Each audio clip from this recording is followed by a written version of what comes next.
Greetings, ghouls. Welcome to Deadsville Horror Talk. I'm your host, Ronin James, and to my left, the lovely Steph Infection. Hey, Scream Hearts. Today, we just got back from seeing Thanksgiving. Yes. It's so good, I went back for a second helping. And Steph went to see it for the first time. Yes. Now, I will say that I did miss the opening scene the first time through, so I definitely wanted to see it a second time, and yeah, definitely glad I caught the opening scene. It was I missed longer than 5 minutes. Yeah, it was definitely longer than 5 minutes. Like, I didn't miss any of the killer's kills, but I definitely missed a good... The reason the movie exists. Yeah, but I just kind of figured it out from the trailers and all that anyway. Yeah. You can kind of tell, but yeah, there was some, reasons why, and we'll get into them all. But yes, we saw Thanksgiving. Thanksgiving is this Thursday. I'm going to try and edit this motherfucker quick and get it out so you guys can... I believe in you. Can watch, listen... Like, subscribe, follow, bell ding, all that good stuff. Get that out of the way right now. And yeah, I'm gonna get this one out quick so you can have it for Thanksgiving to enjoy with your turkey and your murder. Yes. I mean, what else goes with turkey than a side of murder? That's right. All right, before we dig into this one and do our first takes and dig deeper and all that, a quick bit about us. I'm Deadsville director Ronin James. I direct Deadsville Rock and Roll Mysteries. I direct Dickie Devil and the Deviants music videos. I've directed other music videos and shorts, and I got a Christmas short that I'm going to re-edit and put out this year, and not horror related, but it's comedy and wrestling, so if you dig that, you'll dig it. I think everyone's going to dig it. And I got some other stuff in the works as well. We've got a few things going on here. But I've been a stuntman for 20 years. I've died in Guardians of the Galaxy and 6, and I was on Gotham doubling and was a biker, and I've done a bunch of stuff in movies and TV, and now I'm here to talk about it, along with still working in it. Yeah. Stalked. There's only a few hours left, I believe, at this time. Yeah. They are wrapping up their Indiegogo for their finishing funds. There were t-shirts. I really want a t-shirt, damn it. I just remembered that right now, so we should get on that tonight. Let's just grab some t-shirts, okay? Yeah, after we finish this up, we got to grab a couple Stalked t-shirts. Yeah. Featuring the Scarecrow, who was our buddy Ricky Barksdale Jr. Yay, Ricky. We're going to have Ricky on here one day to talk about his experience being the man behind the mask as a, as a younger stunt professional, following in the footsteps of the legends like Kane Hodder and, Tyler Mane. Yeah, we'll definitely have Ricky on. Yeah.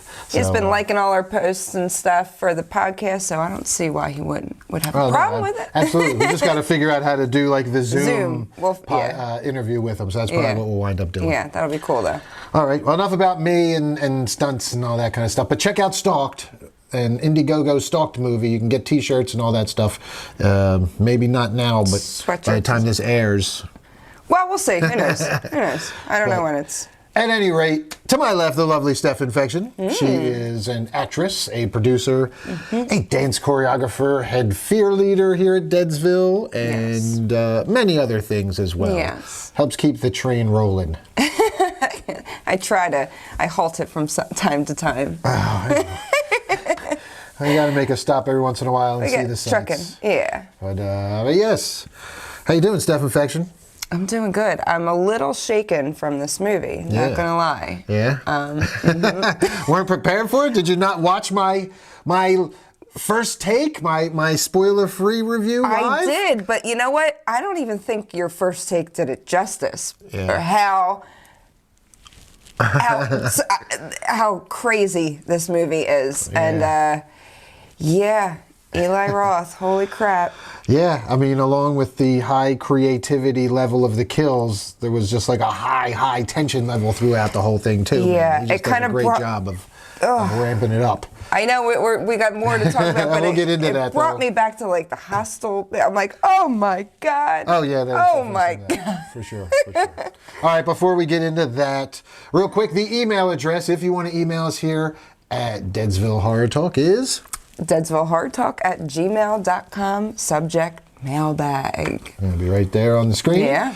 Send us your questions, comments, ask us anything. We'll answer it on the show. Anything. If you have questions about Deadsville or fear leading or stunts or directing or stalked or do you want to be a content creator for us? You can email us there too. Yes. You can maybe be a part of the Deadsville team. So let us know what you got. Yeah, we're currently revamping for 2024. We've got some new programs coming to the page, to the YouTube page, and I'm sure it's going to pop up on Facebook and other places as well.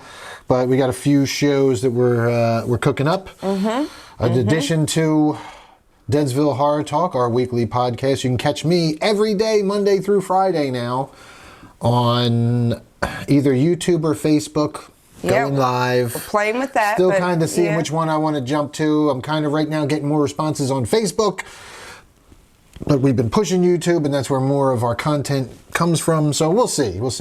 I go live on Facebook might be what we do to get interaction, and then I'll upload the afterward, the replay you can watch and listen to as a podcast itself. But every day I talk about whatever the horror news is of the day. It's been fun. I wake up earlier than I used to and have coffee and go through the websites like Bloody Disgusting and Dread Central and iHorror and a few others, but and I'll usually find one or two stories. You've been getting better with your time too. Noonish isn't necessarily 12:59 anymore. We are in the 12:30 range. Hey, I was a solid 12:30 so far both days this week. I know. It's only week 2. Maybe we'll get closer to noon.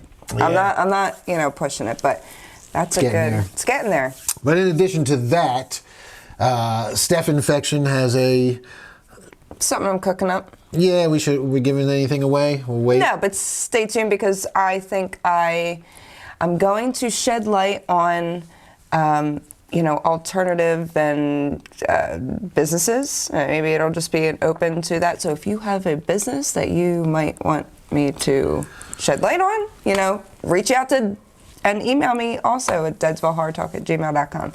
And go spooky businesses to the front.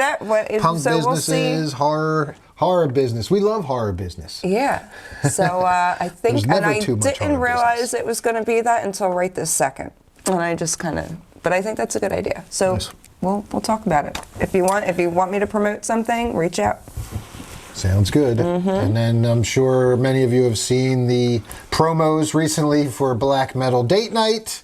If you haven't, you should. Starring me and Maddie Meek, where we are going to just be ridiculous and get fully corpse painted up in full black metal gear and go on cute dates. I was gonna say, Maddie's face is like so awesome. You need to work on yours. Look, man, that was the first time I've ever done corpse paint. It was more satire in your face. Yeah, but I'm supposed to be satire. That's what we're doing. Like she's the straight one, and I'm the jackass. I'm the idiot. Like it's like Laurel and Hardy. It's like Abbott and Costello. So she's the serious one, and I'm the jackass. So yes, I saw your Elvis face coming out. Yeah, it'll be good. It'll be good. I'm looking forward to it. Yeah, well, that was my first time doing corpse paint. So kind of.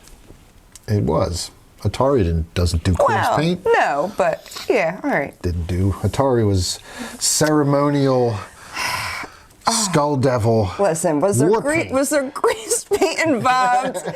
Yeah, but it's different for corpse paint. Corpse paint's like a specific thing, man. All right, it's a specific thing, okay? Tomato. Whatever. Your face is a tomato. All right, let's get to it, Steph Infection. Let's do our spoiler-free first takes. And we're going to go through this probably kind of quick, because by now you've probably seen this movie. And yeah, a lot of people were going to see it. We don't have to really dig. I've done a spoiler-free first take too, and Oh yeah. So we can get through the first takes pretty quick. So, without further ado, let's do first takes. First takes. There you go. Damn you! Yeah, it's much better. That was much better. All right. We're going to move through this one kind of quick, and we want to get to our spoilers because we really want to talk about all the kills and stuff while it's fresh in our minds. Plus, I've already done a spoiler-free first take myself during Daily Booze Live. So, without further ado, Steph Infection, read that storyline. All right. The riots in a shopping mall on Black Friday end in great tragedy. A year later, in the same town of Plymouth in Massachusetts, a mysterious killer goes on a killing spree in the days leading up to the great and bloodthirsty finale on Thanksgiving Day. Okay. Yeah, I guess that works for the synopsis. Well, that's the longer one that I chose. Yeah. And I think it does. Yeah. Taglines, there will be no leftovers. Yes. So, yes. I mean, yeah, this Thanksgiving killer terrorizes Plymouth, birthplace of the infamous holiday after Black Friday tragedy. Yeah. Yeah, that's the basic synopsis. But more what this movie is about, in the vein of the traditional 2000s slashers. You had your like core group of friends, your core group of hot young teens, and they're all being targeted for something they did, and revenge. I know what you did last Thanksgiving. Yeah, exactly. Totally had that. Yeah, I definitely had huge I know what you did last summer vibes from this one. I mean, the Pilgrim. Was his name John Carter? Carver, right? Carver, John Carver. Yeah. Our slasher character, the Pilgrim, a.k.a. John Carver. A pretty effective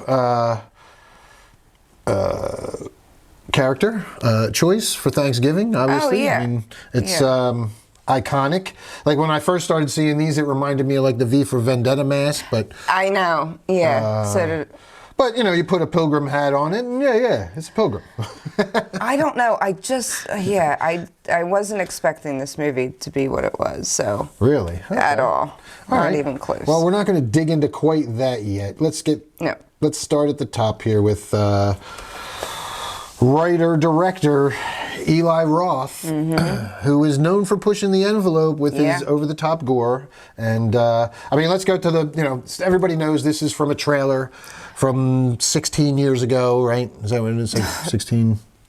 Well, I thought when is it? It's supposed to be...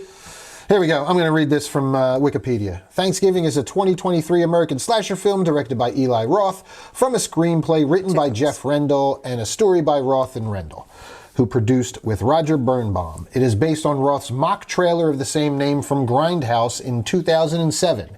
It is the fourth feature-length film to be adapted from one of the mock trailers in Grindhouse after Robert Rodriguez Machete, the sequel Machete Kills, Jason Eisner's Hobo with a Shotgun.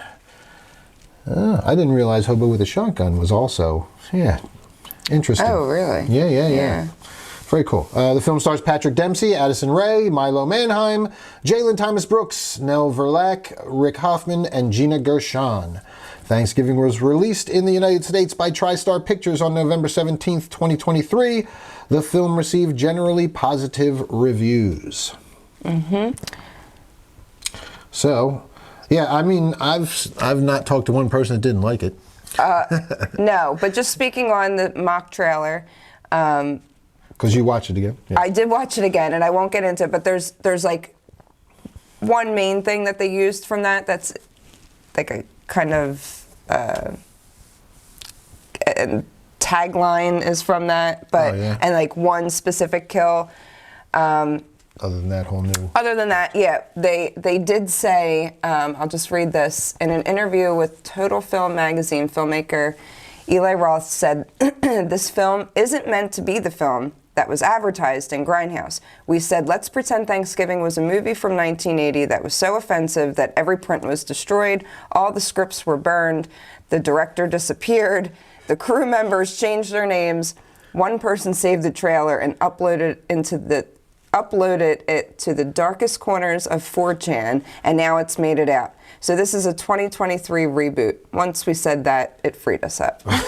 Because it's not actually what you would think the movie would be from that trailer. Okay. There's little spots, and I was like, oh, they put this in the movie. Oh, that scene was actually like you could tell. Well, the trailer was campy from what I recall, and like super over the top, ridiculous almost, wasn't it? No, it's basically just a Thanksgiving Day parade in Plymouth with like the talking over top, and then there's like what kill, and you're like, everyone's like running. Okay. It was. And then it just is like there's be no leftovers. Yeah, it's just like the one scene. Yeah. All right. Well, then I'm glad you ran with it and did this because this was very entertaining. That's why I thought that was funny because they needed to just pretend it didn't, it kind of fell off the face of the earth. So that was cool. All right. Well, let's get to this one. I thought the writing was really good. Man, how do I... Yeah, this doesn't really spoil anything, does it? Like being predictive? Well, no. If I say that they wrote all of these main characters to be very unlikable. Oh. Like the majority of them, you're just like, wow, you're a piece of shit.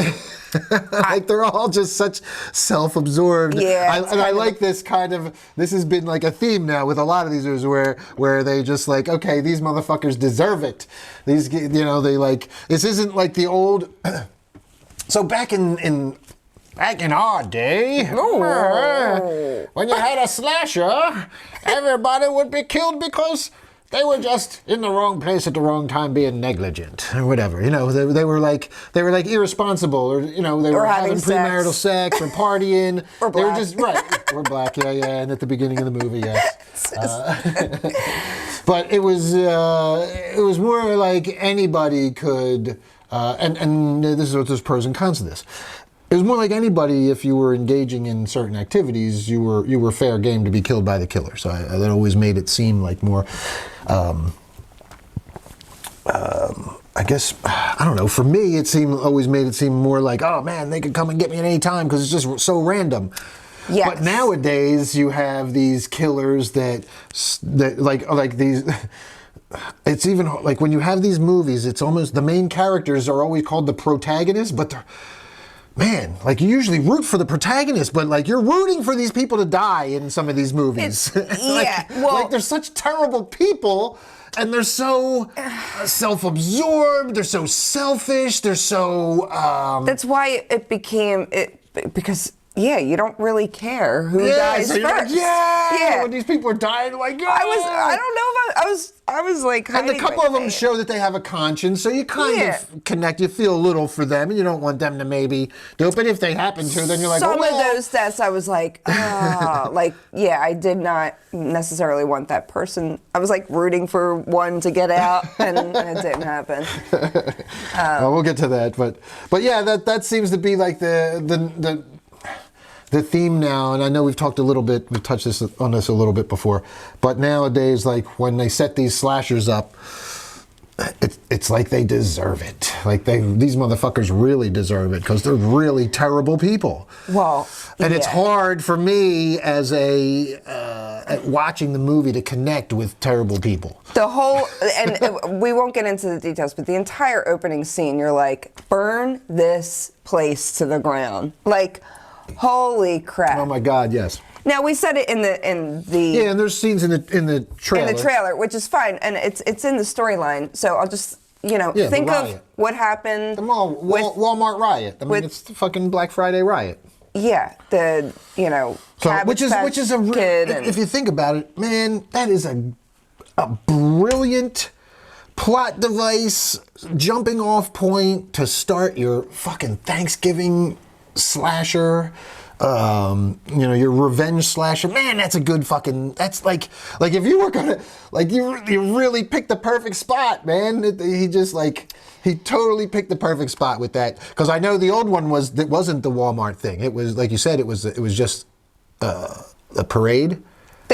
It just said a killer. Killer loose at the parade. Yeah. It didn't actually say anything. Yeah. This was all something that he came up with for this new script with the whole Walmart riot leading to the revenge scenario that plays out.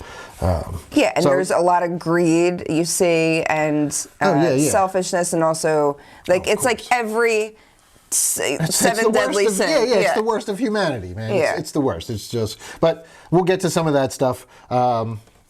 His direction was great.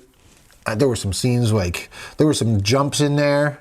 Some jumps. Oh my god.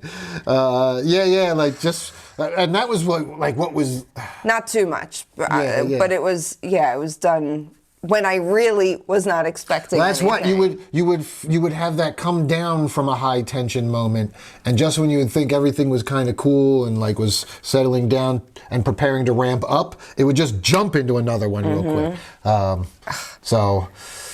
The script was really good, the pacing, the direction was really good, and the cast does an awesome job. Now, I will say, here comes my one pet peeve, and this is this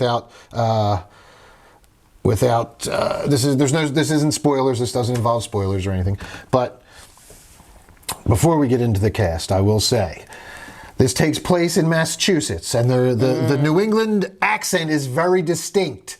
I lived in Boston. I went to college in Boston.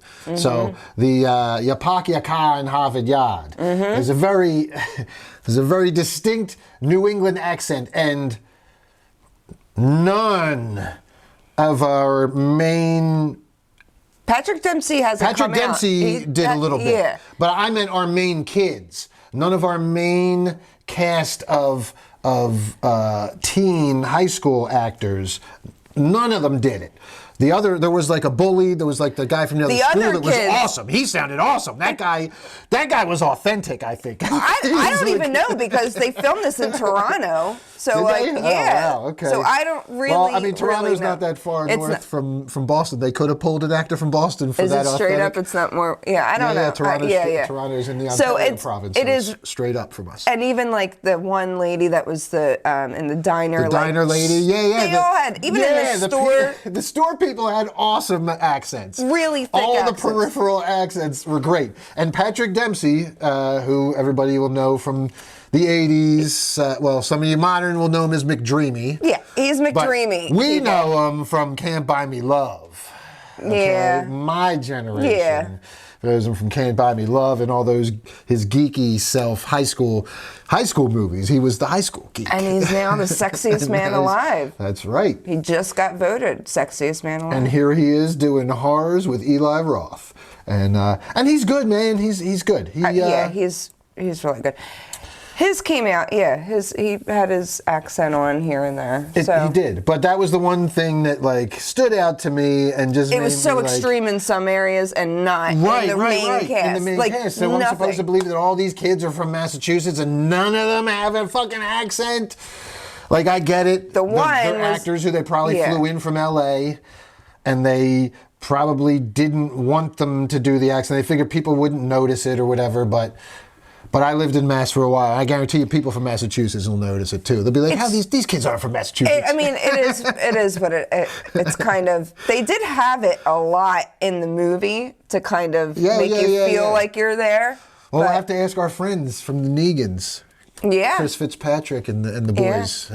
Jimmy Halfdead and the guys from the Negans. We'll have to see what they thought when we get after the review's out and we post it. We'll tag them. Yeah. We'll see what you New Englanders thought of the accents. And what you thought of Patrick Dempsey's accent, too. It wasn't perfect. His wasn't perfect, but I appreciate that he did it. I know, same. And it was noticeable when he did it. Yeah.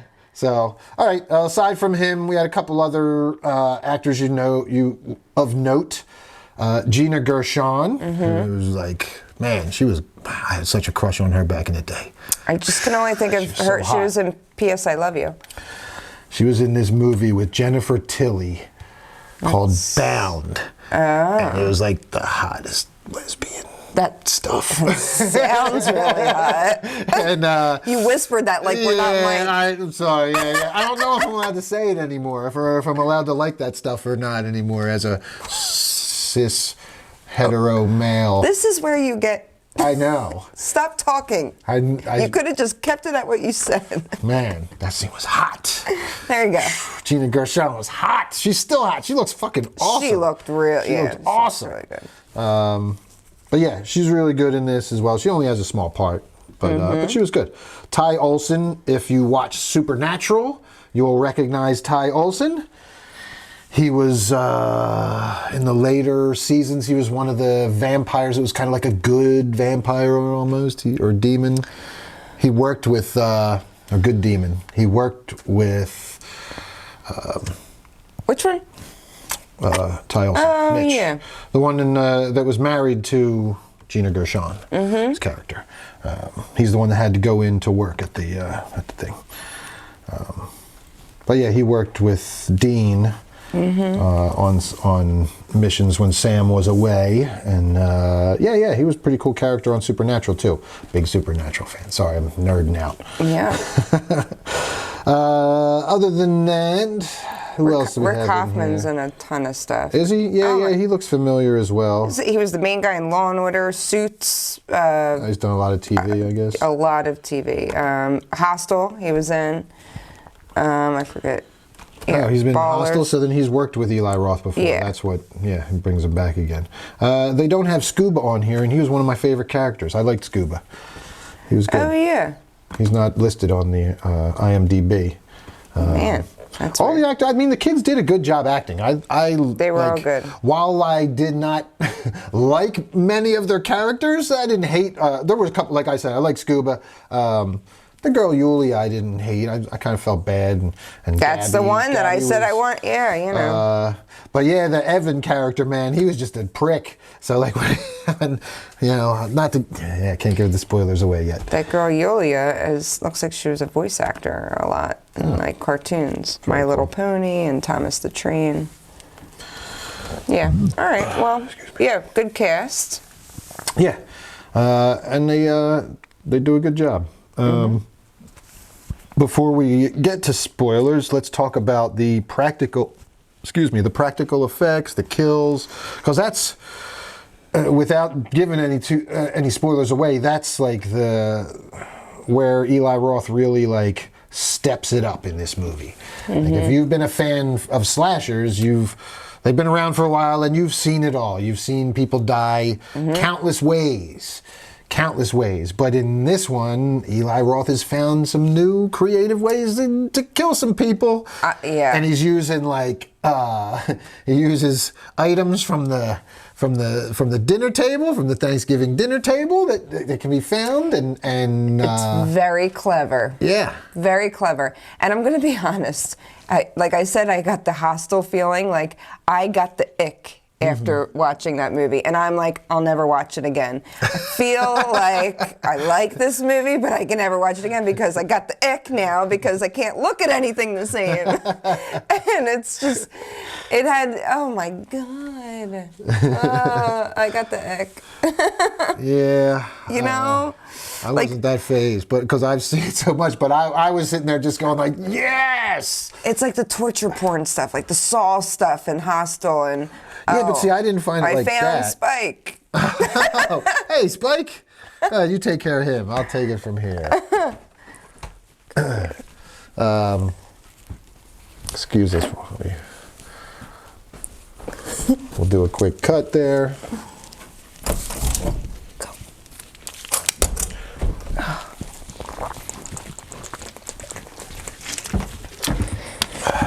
All right. And 3, 2.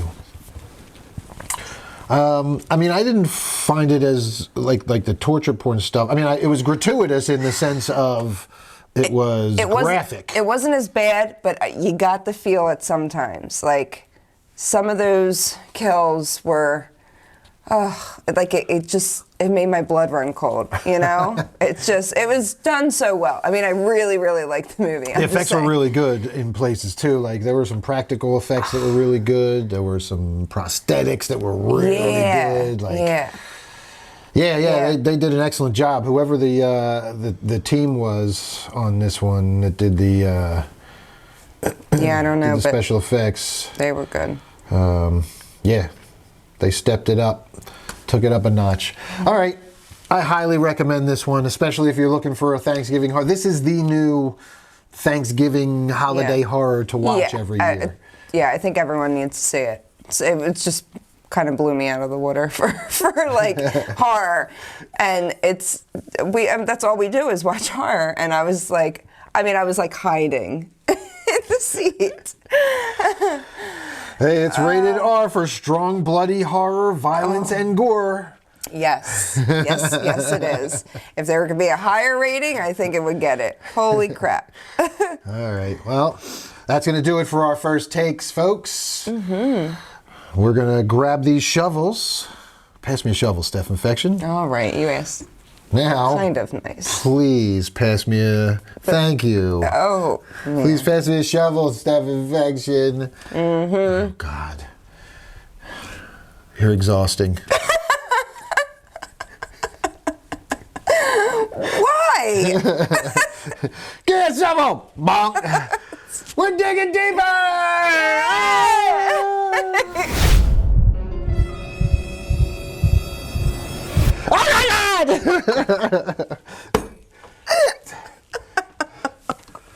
Oh, we're back! The anticipation just kills me. Digging deeper. Thanksgiving, we got this nifty poster. Woo! We got this nifty poster. We'll put it over Jason for the night. Sorry, Jason. Check He's it out. Probably mad. Oh, so mad. There's a new killer in town. And his name is John Carver. I think it is. I'm not 100% sure.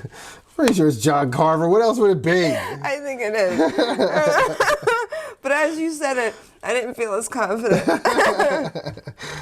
All right, let's dig deeper, Steph Infection. This part of the show, we're going to talk spoilers. So if you haven't seen it yet, this is the part where you pause, go see the movie, come back and listen to the rest of it afterwards. We'll wait for you. Yes. Are you back yet?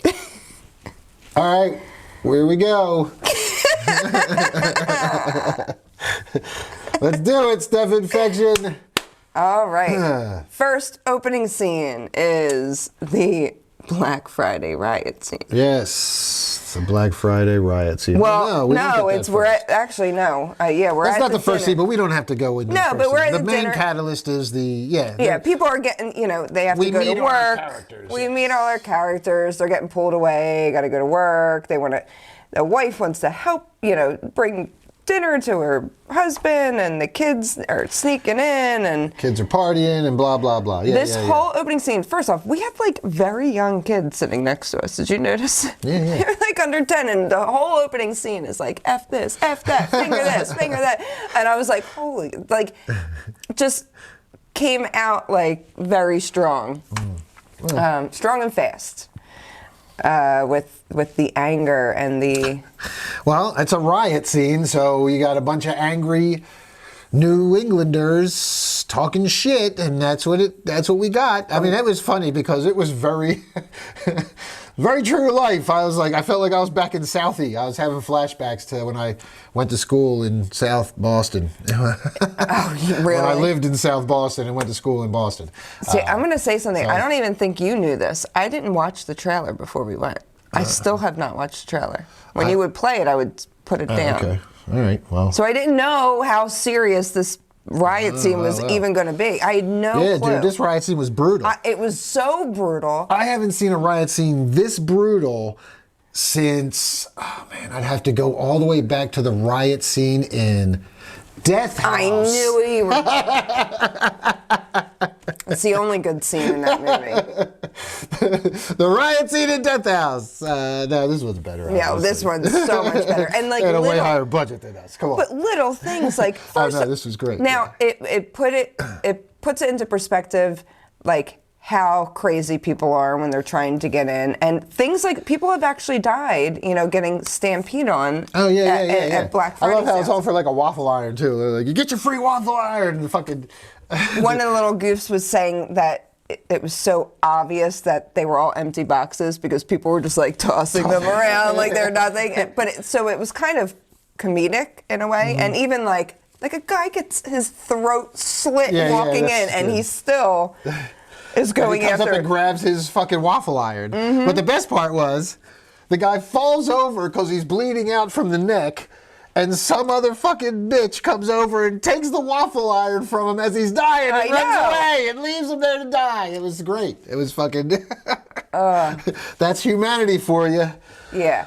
Oh, it was brutal, and like the girl's scalp getting ripped off, and yeah, Gina Gershon. That was her. My God, I couldn't. This is the ick. I just the scalp was pretty icky. Thinking about it, but it was. I mean, it was that leading up to it was good. The tension building up, and the Southie dude like talking and stirring up the fucking crowd, and then the security guard running off and.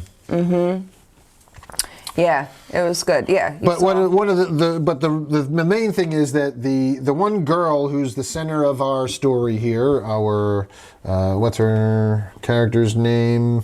Jessica, yes, Jess. Her little group of friends are targeted by the killer because her dad owns the store, the Smart Mart, whatever it is, Mart, and. So they have to stop. The dickhead boyfriend wants to get a new phone so he can live stream. So she uses her key and they go in the side door ahead of everybody. And then they're taunting the people outside. Yeah. While they get, and this is like sets up perfectly, I mean, and we have some other stuff before this too that also sets up our main group of dickhead teens.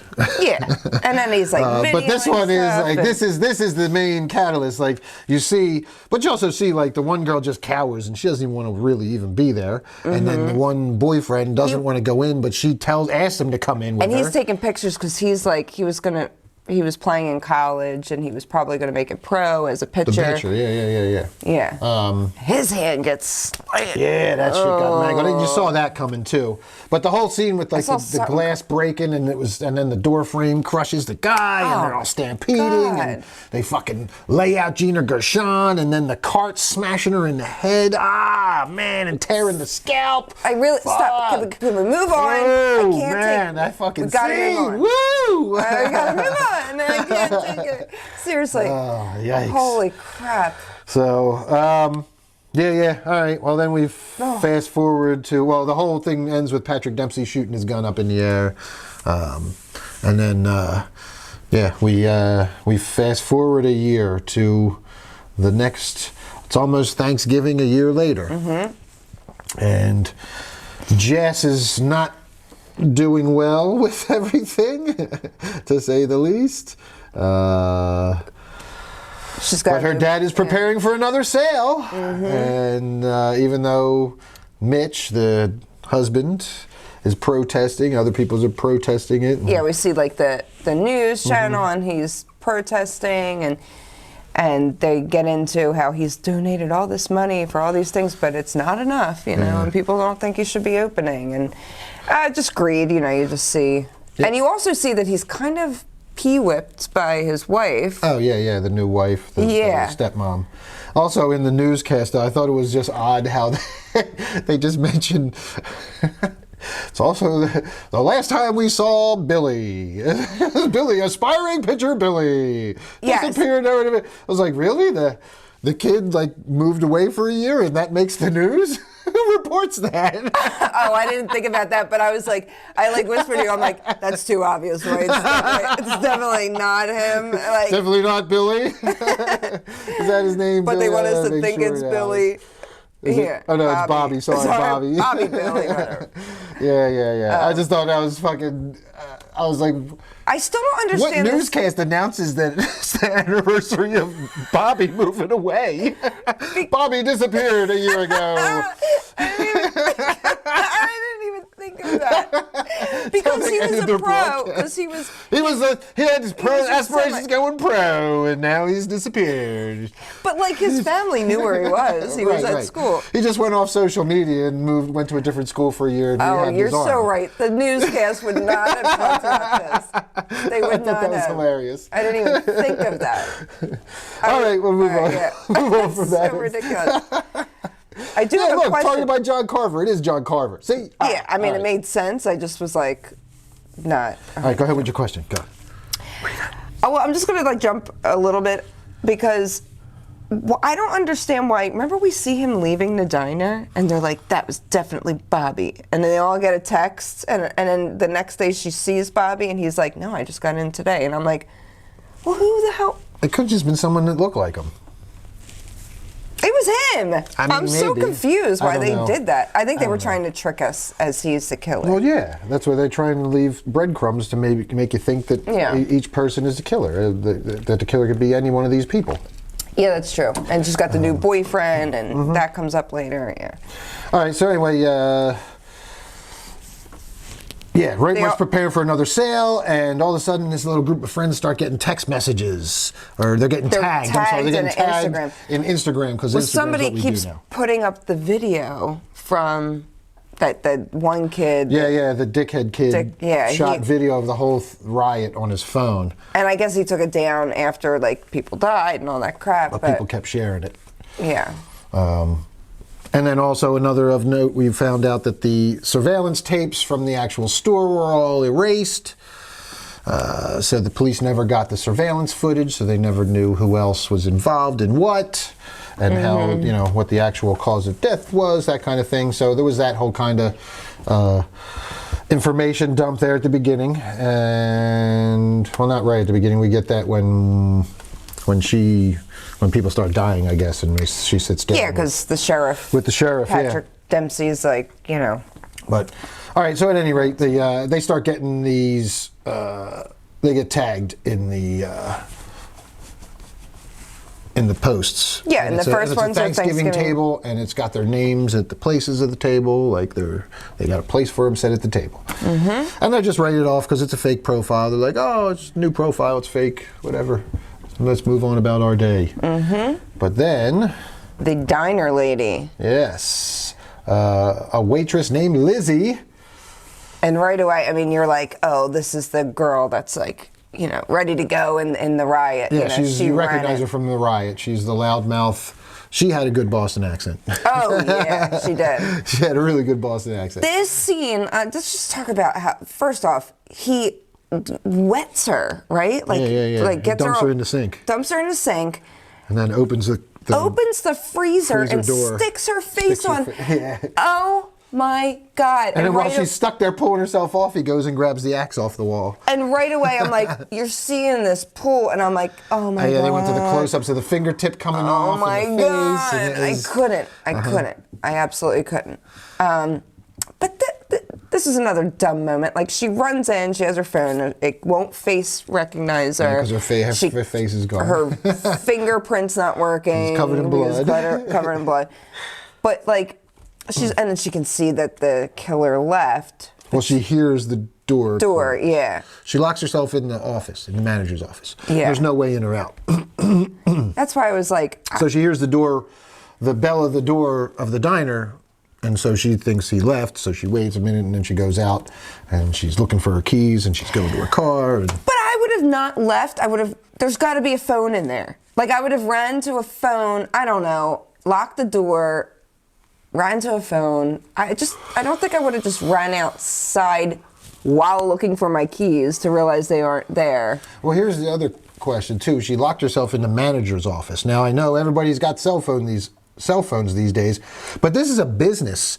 They should have a landline. That's why an office should still have a landline. I have a landline. I never touch it, but it's there in case. You don't need them, but yeah, an old diner in Massachusetts. I would think they had a phone. They got a manager's office. They got a landline in there, or a computer. But I get it. I mean, it's we need to, like, maybe if she would have locked herself in the closet or something. I don't know, but this kill scene. The kill scene was awesome. She's got half her face ripped off, or a piece. He's got the keys to her car. He turns on the car. Well, she's like running across the parking lot, and we see her car across the parking lot over her shoulder, kind of, and she's fumbling around. Where are my keys? And then we see the lights come. No, first we get point of view from in the car. I don't think we need all of this details. No, but it was cool the way he popped up, and we see the hand, and then the car starts up. And, the lights come on, and she starts running, and the car charges at her, and she goes to jump in the dumpster. This is not realistic. I'll just say that. Yeah. But it was a cool kill because when the dumpster. Well, he hits the dumpster, and the lid comes down and it cuts her in half. Slices her in half. Yeah. And it was cool looking. But again, I don't think dumpsters nowadays all have plastic tops. Even if it was. Oh, I don't know. I mean, the force that it hit with could have. No. Hitting it with a car? No. Even, I'm saying... Slam. If it was metal and it slammed even if it was metal, it wouldn't cut somebody completely in half. All right. Well... They would get stuck in there. Like, it would penetrate. But it was cool. It was cool. Yeah, it was a good kill. I enjoyed it. All right, moving on. And then he takes the top half, which we see later, and then... He puts the legs on the right smart. What is it called? Right mart? Right mart. And there's a star or an A in the right mart or something like that. And it's like, I mean, it looked to me like it was her vagina. Like the star point was like, because it was like her crotch. Like, what else did he stick it on? Like, it was like, oh my God, I didn't even think of this. I just saw legs on either side. Well, the legs are sitting, and it's like the point of the A or the star is like, and it's down on the fucking point. All right. See, more ick. Now we got more ick. Oh, God. I'm going to hold my vagina. She was impaled by her vagina on the A in right mart. It's like an upside down V. Yes. Yep. So. All right. Yeah, pretty gruesome. I feel like we just go through our kills. He was our next kill, Manny. Who was... Well, at this point, the police realized that Lizzie was present. She was one of the people at the Black Friday riot. So now that's kind of where they get the idea that he's targeting. The police kind of get the idea that they're targeting these people from the riot. Jessica aids the Carver investigation by providing footage of the riot to the town sheriff, Eric Newlin. The Carver claims more victims, including Right Mart security guard Manny. Let's talk about the Manny scene. I was just trying to. Well, I'm just going through our timeline quickly. I know. This is a quick move through the timeline. Okay. So Manny's our next kill, and he's... Leaving, right. That's what... And you were sitting next to me, and you get out of town. I would just get out of town. I would just leave town. And there's Manny. The Manny's like packing up. He's like, I'm going to Bermuda. And he's talking to his Dominican cat. Republic. Dominican Republic, yeah. And he's talking to his cat. Yeah, this is cute. But... He's got his passport, and we see him put his passport down, and then he can't find his passport, but his ride's outside. And so I'm like, oh, he's in the house. So he grabs a bat. He knows the mask is on the couch, too, when he turns around after he and he knows, and he's like, oh. So he grabs a bat, and I love when he's like, I'm a security guard. I kill people every day. I know. I'm not afraid of you. I'm a security guard. I kill people every day. And like the cat is in the kitchen, and you see the cat like turn its head, and you're like, he says, "Where is he? Where is he?" Dewey. Tell Daddy. Dewey. The cat's name was Dewey. Yeah. His name after Dewey Deviant. There you go. That's instantly what I thought of. I was like, it's Dewey. Oh. Yeah. I think of Dewey Deviant. Come on. I was thinking of Dewey from Scream, but. Dewey, yeah. That's where my head went, actually. See, before Dewey. Sorry, Dewey. Yeah. Well, and then there's also Dewey from DuckTales. But let's go way back. He's the OG Dewey. Yeah, well, DuckTales is now making a comeback. Did you know that? Yeah. No. I know. Different show. All right, moving on. We'll get to DuckTales later. We can talk on that for a while. Too. All right, Manny's kill. So Manny. Oh, so he's looking in the kitchen, and he really, what does he get? He's walking towards like, the kitchen. Where is he? And he thinks he's in there, and he thinks he's in that the cat is motioning to him in the kitchen. And the instant he's like, okay, and he starts to move, but He's under the table, and he fucking Yeah. the carving knife, the electric carving knife from under the table. He gets him in the gut. He did. Yeah, he goes down. Oh no, well that's He not how he. takes No, his- that's not. He's not. That's not the end of it. So he has the carving knife in him. Yeah. He grabs the carving knife. He gets behind. He gets like a garrote. The fucking rope, yeah. around his fucking neck. Spins around behind him, has him like around his neck, and then so he's behind his back and drops and pulls and severs the head in like one motion, and the head drops, and then you see the body drop, and it was a fucking And the blood was just pouring out. yeah. That was digital blood. You could tell it was some digital blood. It was in there. but he goes to leave and the cat has no food. That was the best part. I was like, the cat's sitting there by its food bowl as John Carver's getting ready to leave. He puts the head in the bag, and the body's just laying there oozing blood out, kind of dirty in the frame in the background. And the foreground's the cat. And then you see John Carver putting food in the bowl and petting the cat on the head before he leaves. Yeah, it was That's great. Yeah. I knew something was going to happen because you're like, I love this part coming up. I'm like, thanks. I'm sure he's going to feed the cat. I think he's going to feed the cat. Yeah. All right. Sorry, I got a soft spot for. But then we get the scene at the table where we see Lizzie's top half of her body. Like we see his head get onto the plate. Yeah, he puts the head on the plate. And that's an head awesome was cool. prosthetic head because it's a fake head. And kudos to the prop maker on that one. That shit looked fucking awesome. It looked just like his fucking head. Yeah, it was really looked like good. his face. It was a great fucking. And we great see job. Lizzie's top half at behind him, and he takes a picture and posts it. And tags everybody. So now they know. Yeah. Now they know this All is a right. killer. So then we have. Then we have the other high school students. So yeah, at this point, like this is when Jess has given footage. She's kind of helped get some footage out there to identify some people that were in the riot now. Oh, already? Yeah. This is when the But at this point, well, yeah, because he. Where is it? Because Bobby comes back into town. They start talking, and we get this. Yeah, but right after the first kill, they start talking about. Oh no, it's after the second kill, I think. No, she does not get this footage until later. She doesn't get it until after her two friends disappear. But they go to. Because now we have Lonnie, the guy that was involved in the fist fight. He's our next death. The high school students, the trampoline girl, and Lonnie, and they tell. Remember, they are being interviewed after the fucking one of the deaths, and they tell him. Tell him what? They tell the sheriff. They're like telling the sheriff about. Oh yeah, it was this guy Lonnie from that other school. Yeah, I mean, they were talking about it, but they didn't have the footage yet. She didn't get the footage yet. Okay. That's not until later, where she actually has printouts, because that's when she becomes... Okay, all right, fair enough. We get the kill on the trampoline. Oh. We get to the other high school now. So this is a totally different high school. And our killer just goes in and twists the neck of Lonnie. God. I know, and why do they always have, like, super strength, these killers? Like, super strength. I don't know, but his head was backwards. Yes, completely twisted around. And she's And then she's on the trampoline, and we just see the knife come through. And somehow he, I guess, wiggles down there without her seeing.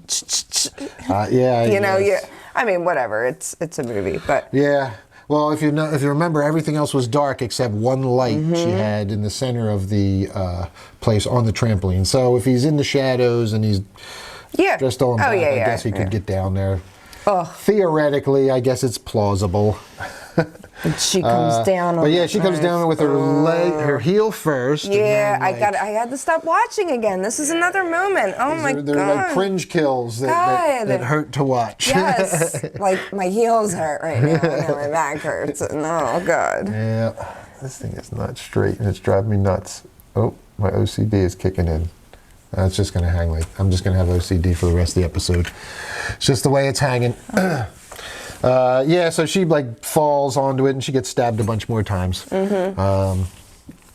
Yeah. So she didn't die though. She was the one in the refrigerator. Yeah, and I didn't realize that. I was like, "Are you sure?" Yeah, I guess she was. Yeah. She was just stuck full of holes. Yeah. Holy crap.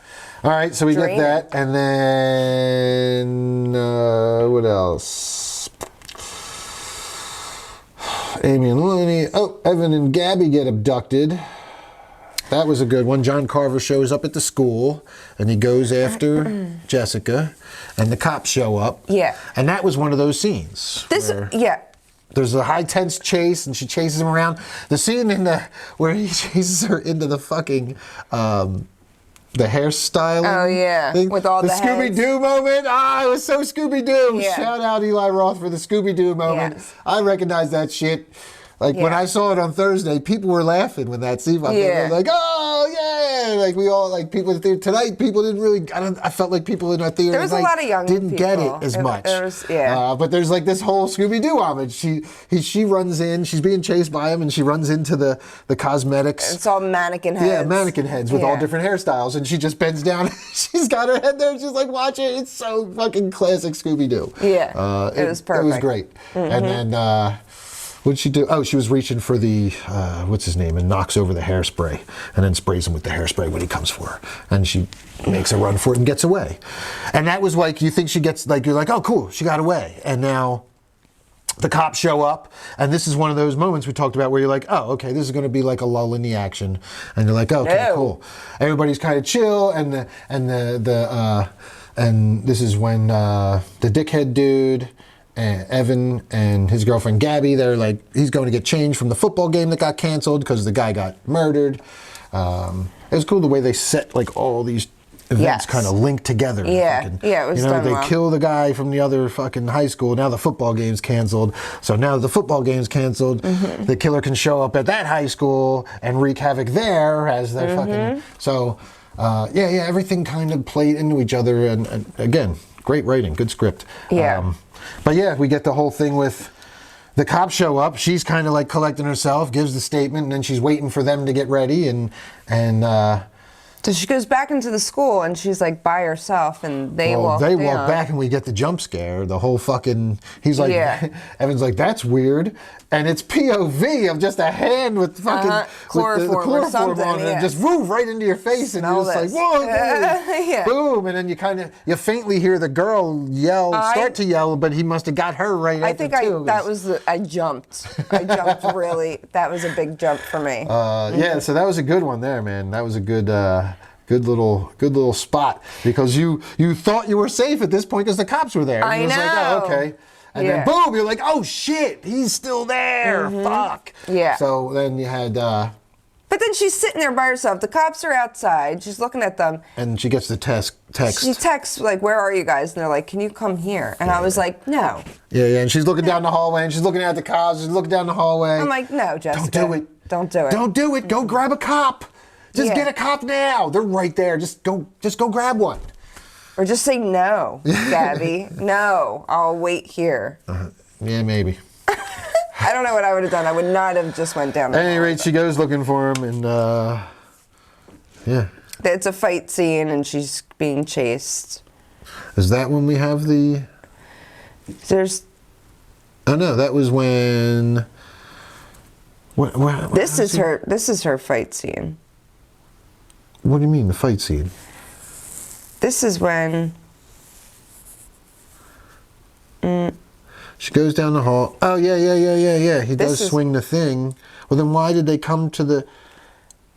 Why were the cops there at the school in the first place then? Because he was there already, right? Yeah, And they marked everything with the tape. I don't think that guy was from a different school. I think he's from their school. I don't think so. No, because their colors were blue. Oh, yeah, that's right. Now I don't know. They found blood somewhere, and I thought it was in that. Yeah, I'm a little.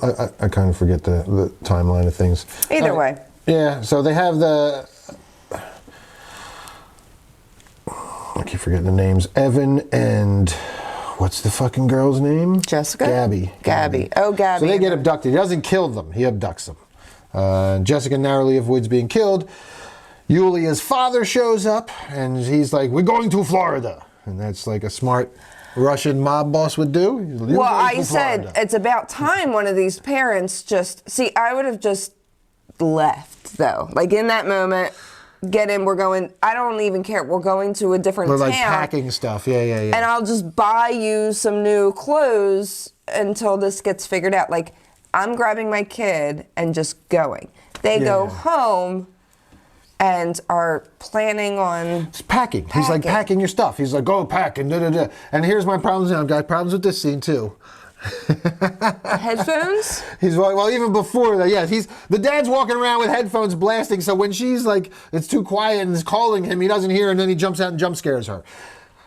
Who's going to walk around with headphones on while there's a killer loose killing people?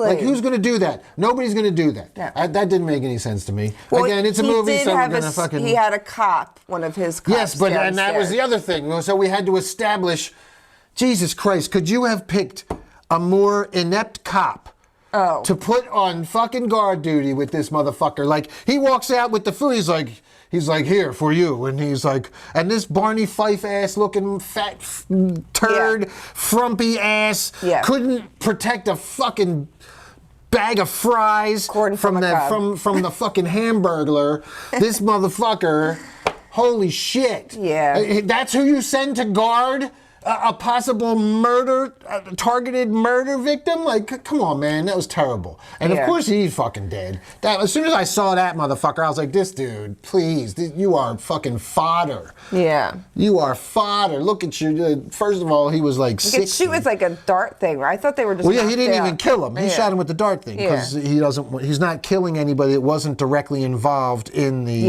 massacre. So that's the one thing, that like, and I didn't really pick up on that until later we see him shooting people with that gun and then waking up. Yeah. Because the first couple of times, I think this was one of the first times he did it, and I was like, oh, he just shot that fucking, that cop. But, I mean, yeah, it was just, there were a couple of things in that scene that just didn't add up to me. Well, especially that Russian dude.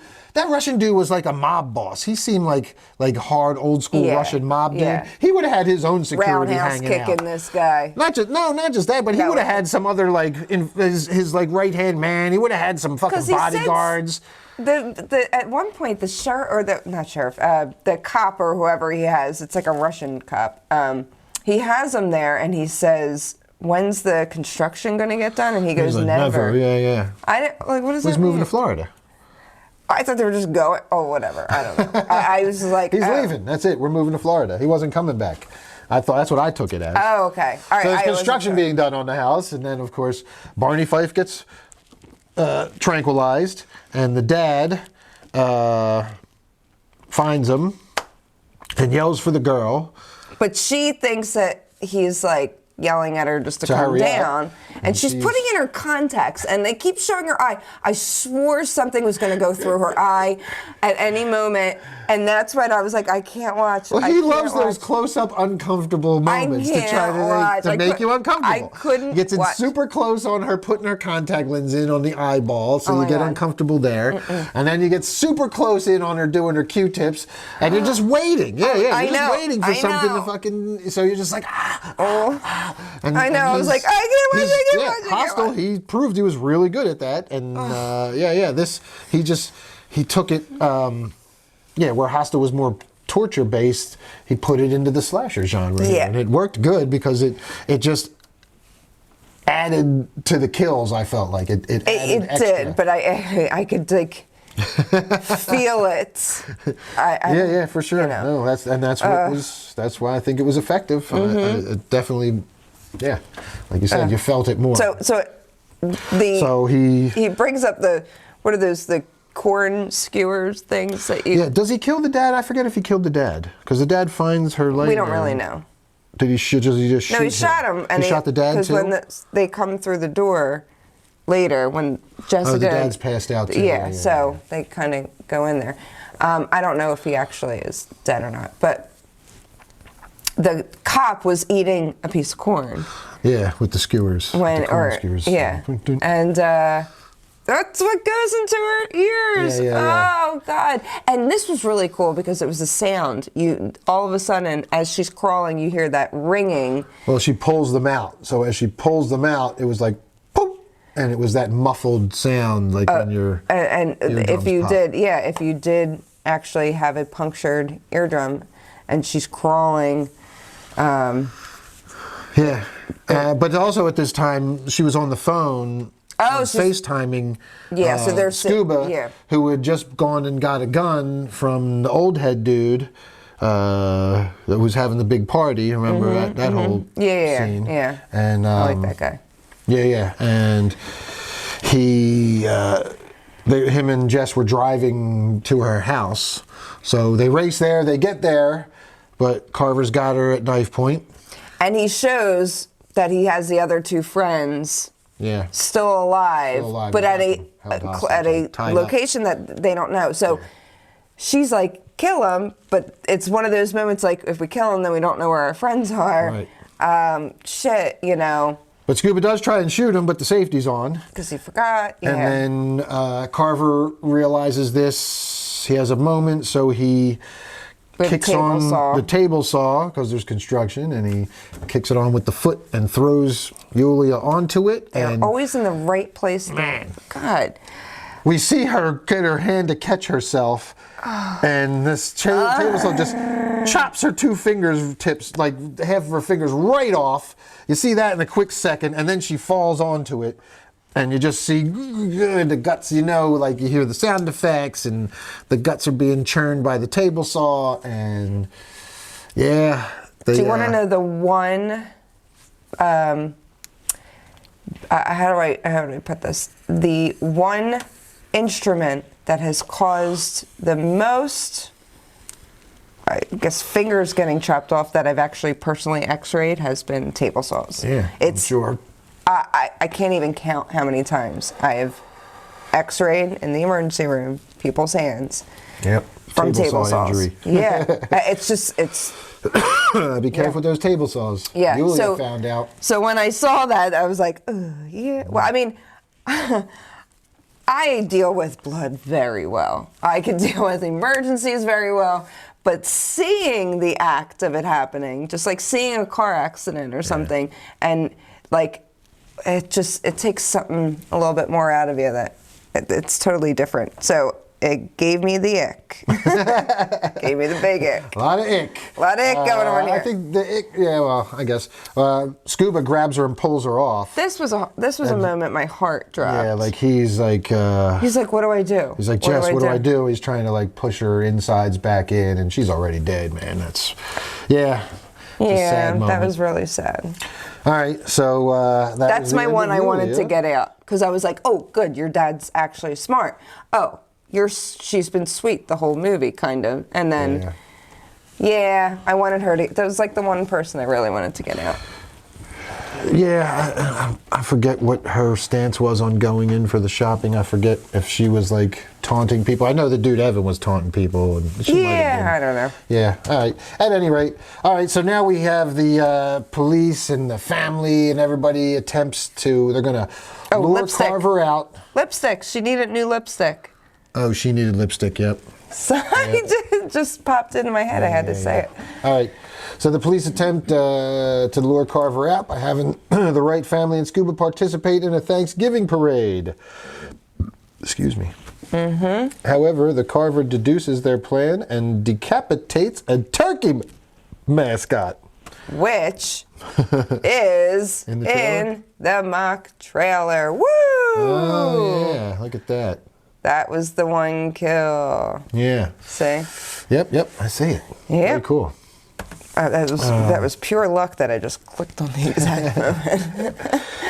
That kid was that was the kid who was pushing the other shopping cart. Mm-hmm.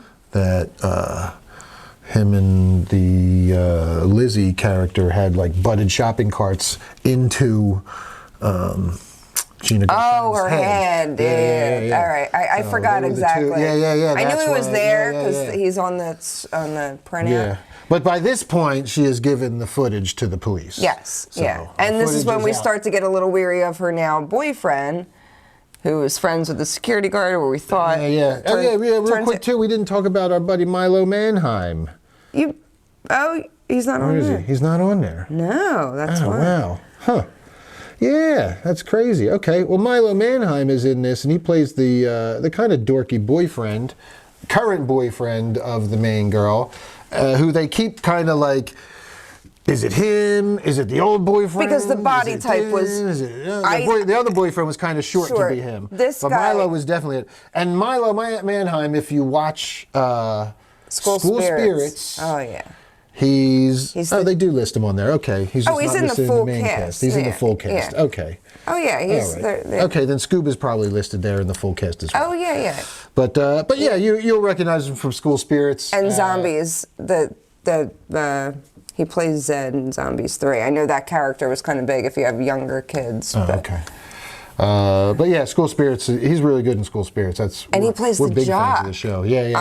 I can't wait. I hope the only reason we haven't seen anything is because of the strike, and maybe that'll. Yeah, I'm pretty sure they said that there was going to be season 2. Yeah, that was such a good. All right, so yeah, we're at the. Here's Scuba, Gabrielle Davenport, Gabriel. Good. Yeah, he was good. All right, so John Carver shows up. There's a bunch of John Carvers, first of all, walking the streets, and the cops are now making them take the masks off. It's Plymouth. So now,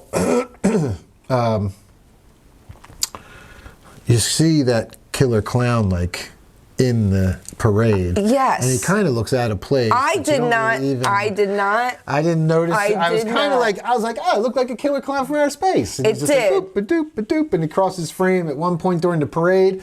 And like literally the last thing you expect is him to just walk up and decapitate somebody in the middle of a fucking parade. Yeah. But he fucking does. does. And he throws out a couple smoke bombs.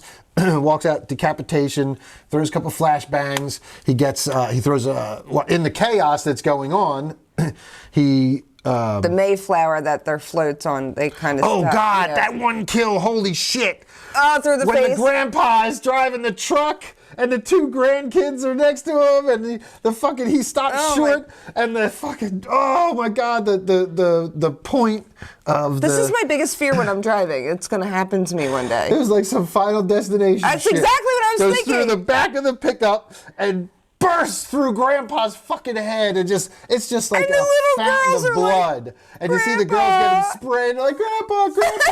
And the prosthetic on it was so my good. God. It was so good. I was looking at it, I was like, oh my God. The nose was like up here on the I pole can't was look. stuck through, and the nose was I like can't up look. here, I and the blood was just. Oh my God, it was so good. I was like, holy shit.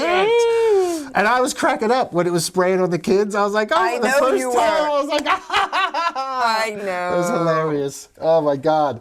But that one, another practical kill that was it was awesome. It was such a good kill. So much blood. The kids there, I mean. God, I was like, that's awful. This is another one of those movies we talked about before where I hope some of these young actors get some therapy on set where they're told, this is just make-believe. And Oh, yeah.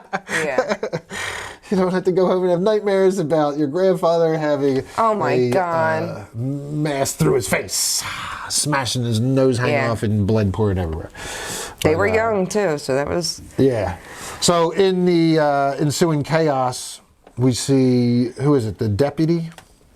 Grabs everybody and he's like, get in the truck, get in the truck, and he gets them in the truck, and then we see the killer clown like in the distance, and he's got the fucking gun, and he shoots the deputy goes down. Yeah. He leans in and he's just like, boom, boom, boom, boom, boom, and he shoots all 4, 1, 2, 3, 4. Well, he puts in the flashbang, yeah. flashbang. To stun them all. So they're all kind of like stunned for a second, and that in that quick second, like, oh my God. He gets everybody with the tranquilizer. And he just gets in the fucking thing and drives off in the chaos. Yep. And then, with the lights on, and then we get, we go right to the mom, right? The mom, the stepmom, is now laid on the table, Yeah. and she's in her pilgrim outfit, and she was very smart. I did not like this character until this moment, and I was like, pretty, wow, you're doing everything that you should do if you are in this moment.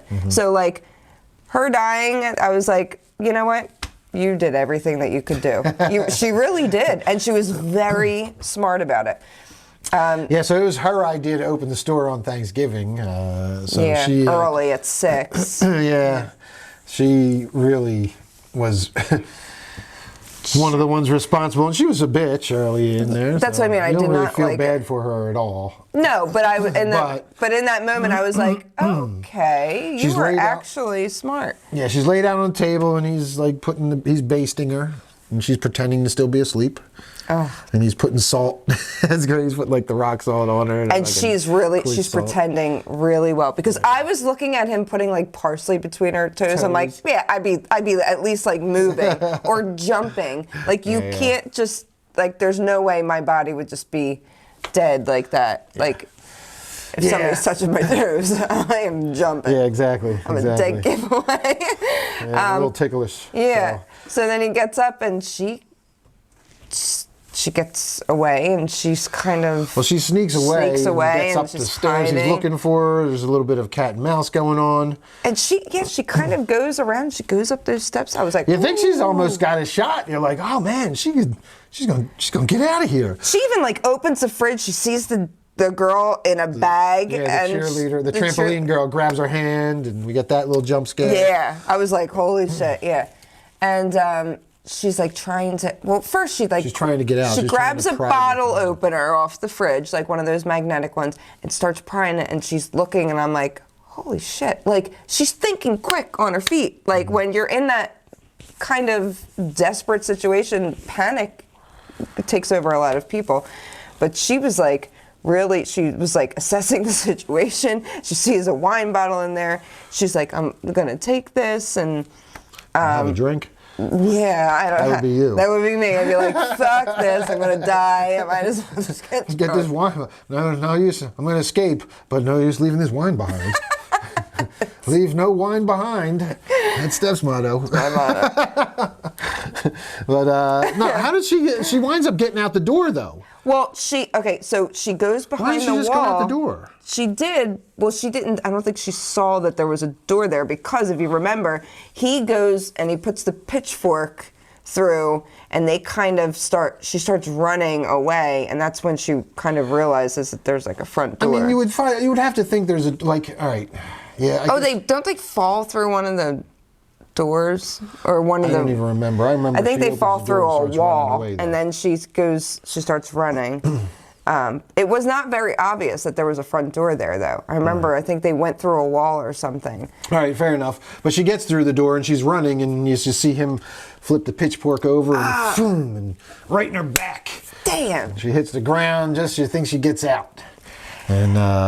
And he grabs her and drags her back in. You see her clawing at the dirt. That's one of the scenes from the trailer. So it's a pretty effective scene. I didn't watch the trailer, but next thing you see, she's in the oven. And this, God, it's like being buried alive.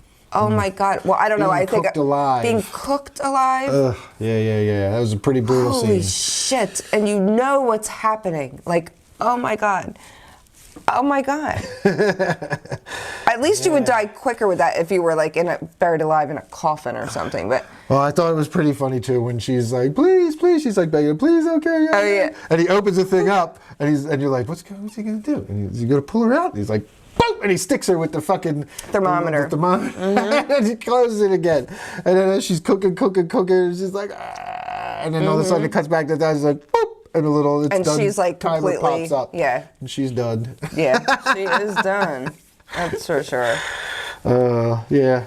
So. And then we get them all at the table. Yeah. Then they're all at the table, and they're like coming to.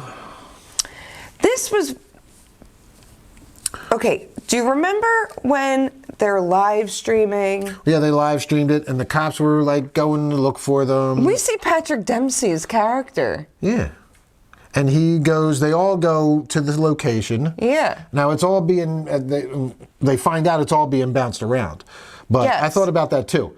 They all split up because remember he breaks out because it's underground, and remember he says, "Okay, we're all gonna split up." Oh, and then he's not there. So he's not. Yeah. He doesn't find he's like, "I'll take this one. You take this one. This one takes this one."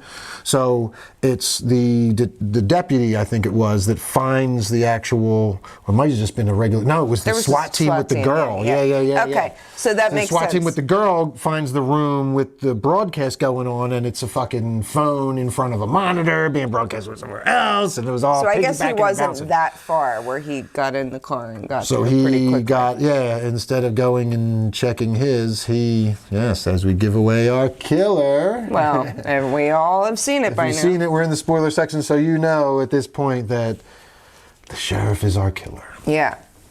Which I But didn't it's not actually, revealed yet. Yeah. No. I called it. Yeah, Like you when said I that. saw it the first time, knew I was like, man, he's just acting fishy. Well, I was like, I thought it. I almost thought it had he was on my list, but I don't know. I thought should there have was got there there was quicker. stuff I that think. gave it away. That's like. I think I should have got there quicker, but I don't try to overthink in movies too. I don't either, but I just felt like with his acting, there was just something, there was sinister undertones to his acting, I felt like, something to his was gonna- character, yeah. the way his character was, there was just something underneath that I could just, it was just there, just a bit. Mm-hmm. Like right off the bat, I was just like, And even when we went, because I missed the first little bit in the first one, but even in this one, it started right with opening the door, and there he is. Yeah. He's the first person we see. And it was under it was like, I forget what the circumstances are, but there was something else that happened, and I was like, fitting that it's him. And this is how it starts out. I thought it was going to be somebody related, but maybe not one of our main characters, but kind of somebody, I don't know, Well, I knew it was too obvious to be our boy Milo Manheim. That's all I knew. I was like, it's not him. It's not my boy Milo Manheim. See, I thought it was. Did you really? I did for a long time. I did no, from the beginning, but then when they started looking into him, that's when I was like, never mind, it's not him. But I did think it for a little bit. I never thought it was Bobby. Yeah, I didn't really think it was Bobby Never thought either. it was Bobby. Yeah. All right. Well, at any rate, so they all wake up. They and the Carver's there, and he's still live streaming. He's got the fucking voice changer on, so we still can't pick it up on who he is. But he starts telling why everything's going on and why they're all there, and we're gonna go around the table and say what you're thankful for. And this kill, whoo, man, whoo. Since Evan was the one that jumped on top of the counters and filmed everything and posted the video, mocking everything. Carver brought the phone over to right close up to him to live stream him and get him as close up and make him famous. Oh my God. And man, It's a meat fucking tenderizer. meat tenderizer. Oh. Ooh, man. And he does not shy away from it. That shit looked real as fuck. I gotta be honest, It looked fucking good. I covered my eyes. Did you cover him? I had to. I knew it was coming. I had to. There was 2 hits on that shit, I was like too. this. The first one, boom, you see like an saw that overhead. one, yeah. And the overhead, and you see the head crack like a fucking egg. That's and the the shit one just I watched, and then I had to And then it cut to like a side view and showed like an instant replay almost, like real fast of the impact again. And you see like his face expression is just like, oh, and just like, boom, oh. I can't wait to get this like streaming so I can like watch it frame by frame and just see. Oh my God, you're so weird. I want to see how they did it, man. That was Gross. awesome. I'm never it looked watching. so good. It looked so good. I don't want to watch it again. What did you guys think? Comment. What did you think of that one? I thought that was probably my favorite kill. I mean, I like the slice for style points when he did the spin and the behind and the with garrote and slice the head off. That was pretty good. But the meat tenderizer kill was probably my favorite kill. It was so brutal. crazy. So brutal. Yeah, that was a good one. Yeah, so he smashes him. Now while this is happening, we forgot to mention during the right before the parade, our creepy older guy who's the metalhead who throws the party. He's like the older guy who hangs out to high school kids for everyone, and he's in his 20s. Sells guns. His dad owns a gun store. Yeah. We kind of gather all this about him. He's who they go to get the gun. So he gives her his dad's ring in right before she gets on the float and says, "It saved my dad in Iraq," and that was a really nice moment. And I knew the ring had something. About the ring. I mean, immediately she didn't think it. She puts it on, but yeah, it's a little knife, so she can cut herself free.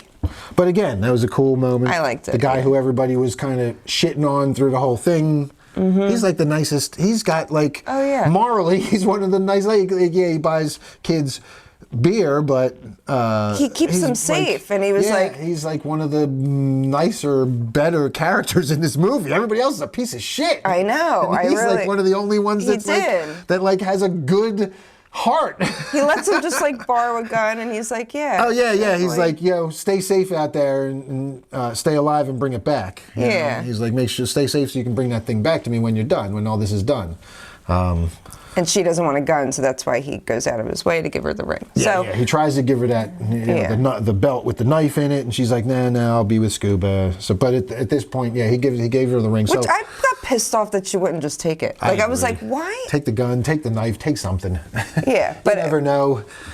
But yeah, that was dumb to me too. But at any rate, it was a good moment when that character gave her the ring, and. Then so now of course she needs it, and she finds the little secret knife hidden in it. The little blade pops out, and she's cutting herself away while Evan's head is being smashed to bits. We also had the let's have a little cheer, and he puts the in the cheerleader's neck. He puts the and makes a wine, and pop, and makes a fucking. Oh man, what the hell? Why is it gonna be a cheerleader and wine? It started with them pulling the thing off the wife, and she's all done up tied up like a turkey. Her head's cut off, and that's on the table, and they're all freaking out from that. And then he said, "What's he say?" He's got some great one-liners too, man.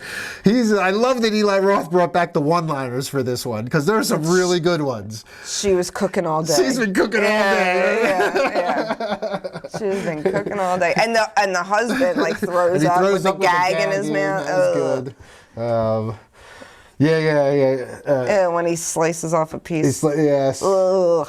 So then he slices off the piece of her, puts it on a plate, but then right before he's like, now either eat her or I'm gonna kill you. He puts the knife to the throat. Before he can kill him, the father, Scuba gets free and smashes him with the chair. Yeah. And the father and Gabrielle run, and they run out. Yep. And awesome scene here. Motherfucking, it's just like a jump to, you don't even realize you're in Scuba's POV until they reverse angle.